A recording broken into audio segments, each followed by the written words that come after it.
नमस्कार विद्यार्थी मित्रांनो, तर आज आपण बघणार आहोत इयत्ता 6वीचा इतिहास आणि आपल्या लेसनचं नाव आहे हडप्पा संस्कृती. तर ह्या प्रश्नांची उत्तरं सोप्या भाषेत कशी लिहायची चला बघूया आजच्या या व्हिडिओमध्ये.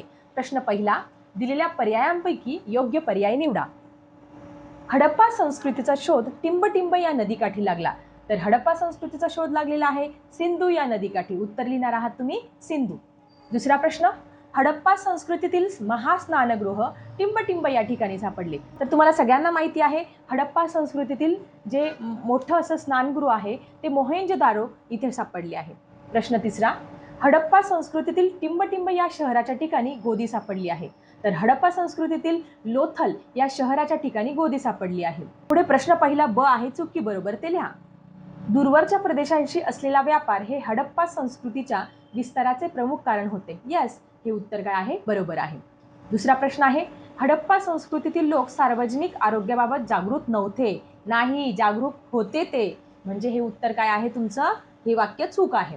पुढे, हडप्पा संस्कृतीच्या ऱ्हासाचे व्यापार मंदावणे एक कारण होते. म्हणजे व्यापार हळूहळू कमी होत गेला आणि हडप्पा संस्कृतीचा ऱ्हास होत गेला, म्हणजे हडप्पा संस्कृती नष्ट झाली. हे उत्तर बरोबर आहे.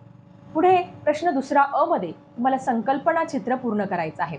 मग आता हडप्पा संस्कृतीची वैशिष्ट्य तुम्हाला प्रत्येक बॉक्समध्ये लिहायची आहे. एकूण 6 बॉक्स दिलेले आहे. पहिल्या याच्यामध्ये आपण लिहिणार आहोत, तुम्हाला सगळ्यांना माहिती आहे हडप्पा संस्कृतीची नियोजनबद्ध अशी नगर रचना होती. त्यानंतर लेखन कला पण खूप विशेष होती. व्यापार हा विकसित होता. त्यानंतर आपण लिहिणार आहात तिथली जी व्यवस्था होती सांडपाण्याची अतिशय उत्कृष्ट होती, की जी आजही अतिशय सुंदर असं त्याचं उदाहरण आहे.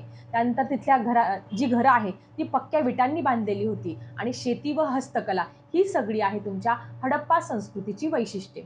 प्रश्न दुसरा ब आहे, शब्द कोड्यातून उत्खननातील नगरांची नावं लिहायची आहे.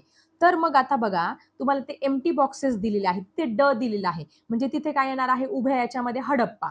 ठीक आहे. त्याच्यानंतर आपण आडवी लाईन बघणार आहोत. त्याच्यामध्ये लो वरून आपल्याला कुठलं शहर सापडलेलं आहे, तर लो वरून सापडलं आहे लोथल.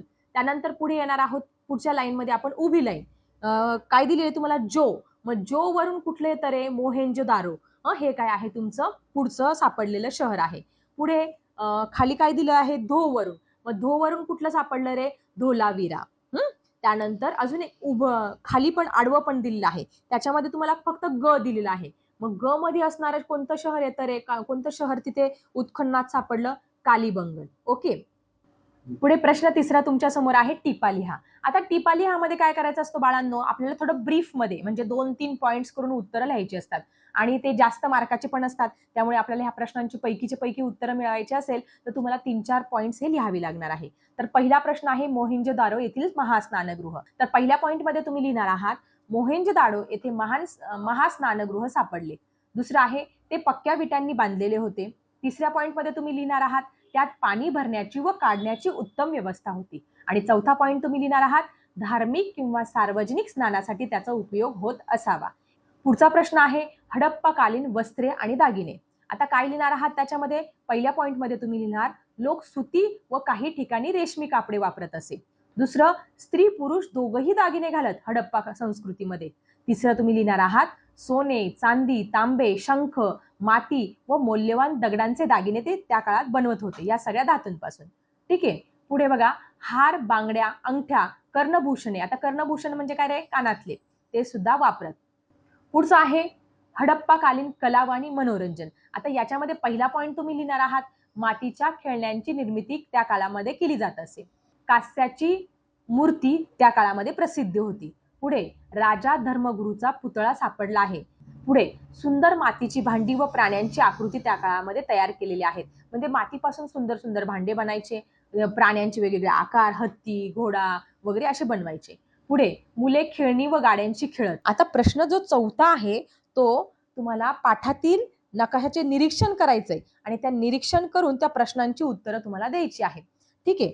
तर आता पहिला जो प्रश्न आहे, भारतातील राजस्थान या राज्यातील हडप्पा संस्कृतीच्या कोणत्याही एका स्थळाचं नाव लिहायचं आहे. तर त्या स्थळाचं नाव आहे कालीबंगन. ओके.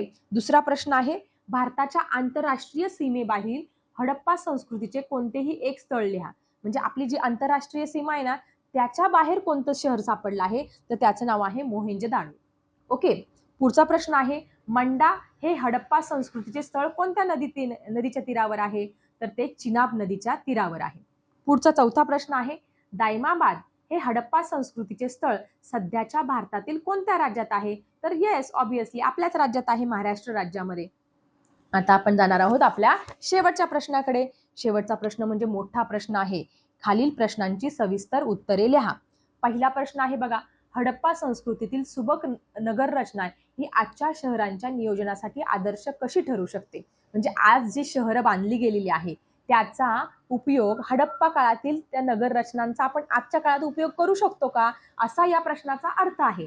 मग आता तुमच्या मनाने सुद्धा याचं उत्तर लिहू शकतात. तर तुम्ही लिहिणार आहात, हडप्पा संस्कृतीतील नगररचना अतिशय नियोजनबद्ध होती. रस्ते सरळ व एकमेकांना काटकोनात म्हणजे 90 डिग्रीचा अँगल करणारे हे रस्ते होते. पुढे पक्क्या विटांची घरे बांधली जात. प्रत्येक घरातून सांडपाणी गटारात जात असे.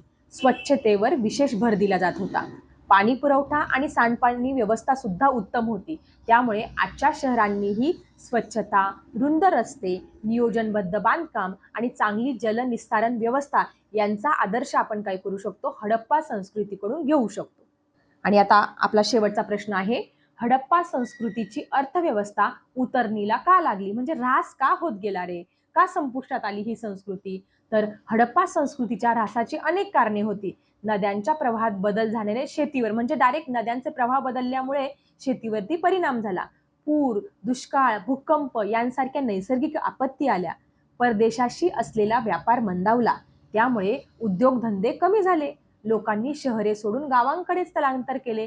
या सगळ्या कारणांमुळे काय झालेलं आहे, हडप्पा संस्कृतीची अर्थव्यवस्था उतरणी लागलेली आहे. तर थांबूया इथे. धन्यवाद.